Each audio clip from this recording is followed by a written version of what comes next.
Alam naman nating wala namang nabuhay sa mundong ibabaw na hindi dumanas ng mga pagsubok at mga suliranin.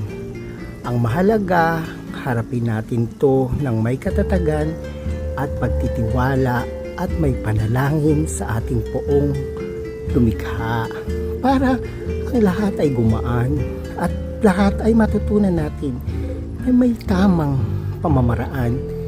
Dahil dito, ginagabayan niya tayo sa ating pang-araw-araw na pamumuhay at paglaban natin dito sa mundong ibabaw.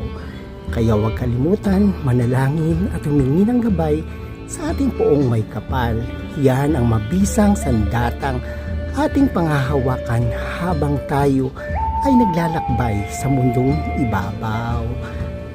God bless!